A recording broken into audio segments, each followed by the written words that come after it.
indication. No, it's fair. That's what it is. So how come you're calling Continuum, right? Mm-hmm. Is that right? Yeah. So why were you thinking? It fits everything. I think about life, the timeline of my life being on the size of a dime sometimes, you know, and seeing my whole life from so far away that I can see the end already. Sometimes I feel like I'm 80. Sometimes I feel like I'm going to die tomorrow and it's done. Sometimes I feel like I'm never going to die, and sometimes, you know, I feel like I'm at the beginning of my career. Sometimes I feel like I'm at the end of my career. And also, musically, this is just another record that continues on from the last thing. But it also draws together everything I've ever wanted to do into one album. You know, this is the one, I've never made a record like this, where I've needed to make it so badly that I'm very aware, and I think other people are very aware of, like, when their vocals down on the song, because it's like, okay, if something never happened to me, this song could come out. Like, that's how deep it is. Really? Yeah, that's how deep it is for me. Like, I did vocals on Good Love Is on the Way last night, and I was like, all right, good. So they have me singing that song. So if anything happens to me, they can still put that song out, you know? That's pretty morbid, man. It's not morbid. It's meant more to kind of illustrate how much I care about this album. This is it. This is it. This album is it. I mean, I don't know if I can ever make another record like this again. I don't know that I'll ever think like this again. I mean, I will. I'll do other things, but this is the death blow. This is the guy who knows Kung Fu, who never uses it, but who hangs out with his friends at night, and they want to watch him use the Kung Fu, and they know he can do it, but the bar doesn't. And they all try and get a fight going so they can watch their friend kick some ass. But the friend's always like, no, that's not how we do it. That's not how we do it.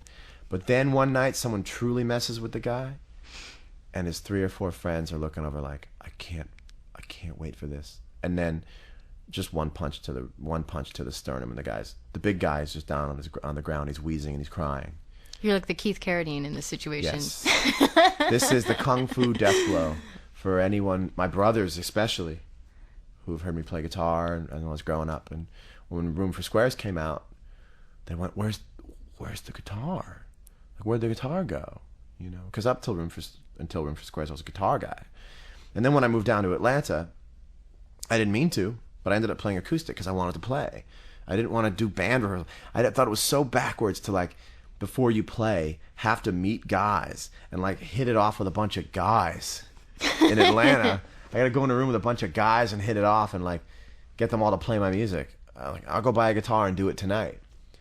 So that kind of was a weird detour for me. But I learned so much from pop music, and I still, you know, I have a feeling people are going to get this record and be like, what is he talking about? This is a pop record. Because it's still a pop record.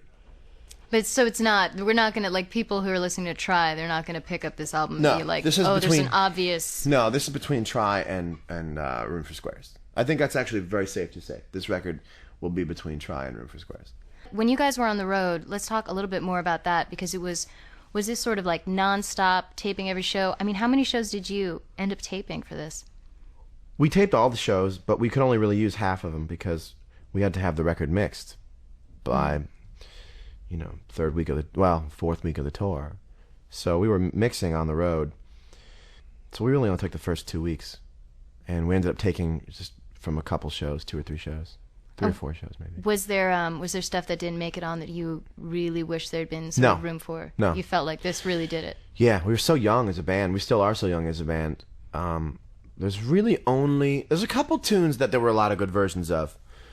But especially the original tunes, they were tricky. Because you had to find the best version of these songs that people hadn't heard before, that were your songs. So what ended up happening is this record is kind of a collection of the night. Each song is recorded from the night that song hit its stride. And after that, yeah, it was in its stride, but when it hits its stride during the song is when it's really intoxicating, you know. And is it were you kind of worried with the new songs that you'd go out there and you'd have these live recordings of, like, you guys and dead silence? Not dead audience silence. just you know, not dead silence, but, like, I worried about live recordings, me not singing it right. I mean, when nobody knows a melody yet, there's no wrong. There's only one right way to sing it. If you know a melody if you know a record I've already recorded and put out, then I could go embellish things. But because it's like first impression, I want those songs to be delivered in the way that I imagine them to be. So like that was the really definitive. yeah, Kinda. yeah. Because if I do "Good Love Is on the Way" on a record, and I end up singing the melody different, you're not gonna know it's different. You're gonna know that's the melody, and then I'm gonna try to sing the melody the way I wanted it to be on the real record. And you're gonna go, you changed it.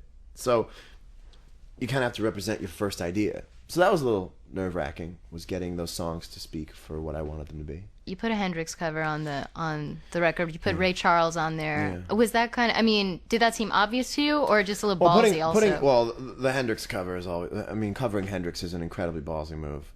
I think you kind of have to be suicidally ballsy when you put your first record out, and it's a trio record, and it's live, and you're most known for playing acoustic ballads. I just thought, you know what, let's make a motif out of it. But listen, I defend my love of Hendrix. I defend my understanding of it. I believe I understand the music. I believe that I want to do right by the music. It's not a vehicle to take from. It's a vehicle to give to. So I defend putting that on there. Most people who cover Hendrix songs, the side of the road is littered with the corpses of people who tried to cover Hendrix songs. Hey Joe. Yeah.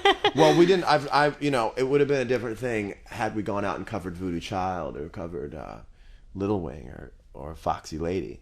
But going out there to do Wait Till Tomorrow, which just to most people isn't a Hendrix song. Most people, it's a new song.